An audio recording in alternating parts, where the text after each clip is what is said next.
Have you ever had the experience of sitting down to start an assignment only to suddenly feel the urge to clean your room, scroll on your phone, or decide that you'll work better later? This common experience is known as procrastination, and while it may seem simple, the reasons behind it are surprisingly complex. Today, I will be informing you about the psychology of procrastination, what causes it, why so many people struggle with it, and how the human brain plays a major role in delaying tasks. To prepare this speech, I used information from the American Psychological Association and research summarized in a Harvard Business Review article, both of which explain the mental and emotional processes behind procrastination. My goal today is not to tell you to stop procrastinating, but to instead explain why it happens. In this speech, I will cover 3 main points. First, what procrastination is from a psychological perspective. Second, the mental and emotional reasons why people procrastinate. And third, what scientists have discovered about procrastination and how it affects the brain.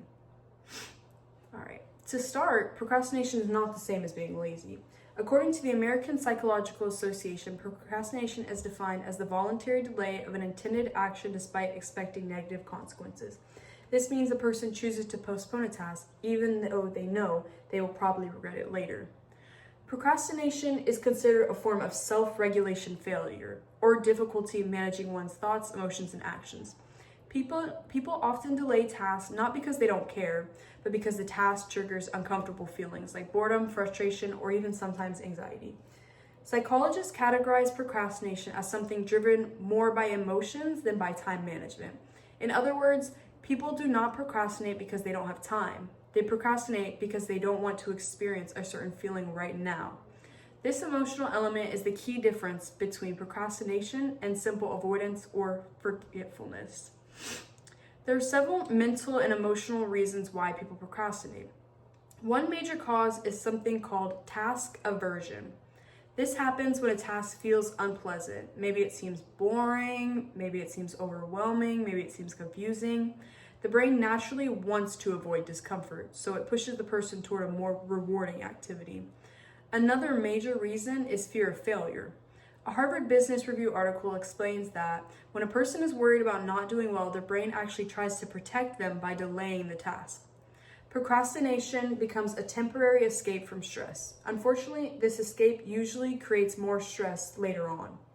A third reason is impulsivity, which is the tendency to focus on short-term rewards rather than long-term rewards.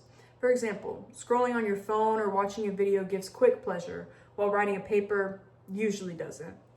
People whose brains are more sensitive to immediate rewards are more likely to procrastinate. Finally, there is decision fatigue. Some people put off tasks because choosing these tasks starts to feel overwhelming. If a project has too many steps, the mind avoids it simply because it starts to feel too difficult. Together, these reasons show that procrastination is actually a complicated emotional response, not simply just avoiding work. All right, the third main point is what scientists have discovered about the brain and procrastination. Research from psychological science and the APA shows that procrastination involves a conflict between 2 parts of the brain. The first part is the limbic system, which controls emotions and seeks immediate pleasure. And the second part is the prefrontal cortex, which is responsible for planning, decision-making, and self-control. When someone chooses a short-term pleasure, like watching a video, scrolling on your phone, cleaning your room, instead of a long-term goal, like studying, the limbic system temporarily wins. This is why procrastination often feels automatic or impulsive. Another brain response involved in procrastination is called temporal discounting. This is when people value rewards that happen now more than rewards that happen later. So even if a task would bring relief or success in the future, the present moment discomfort feels more powerful. Scientists have also found that procrastination is linked to stress and guilt cycles. After delaying a task, many people feel guilty or anxious. These feelings make the task feel even worse, which leads to even more procrastination. This is known as the procrastination loop, and it explains why some people struggle repeatedly. Understanding the brain science behind procrastination helps to show that it is not simply a choice, but instead it's a combination of emotional and neurological patterns. In conclusion, procrastination is a common but complex psychological behavior. Today I explained 3 main points. First, what procrastination is from a psychological standpoint.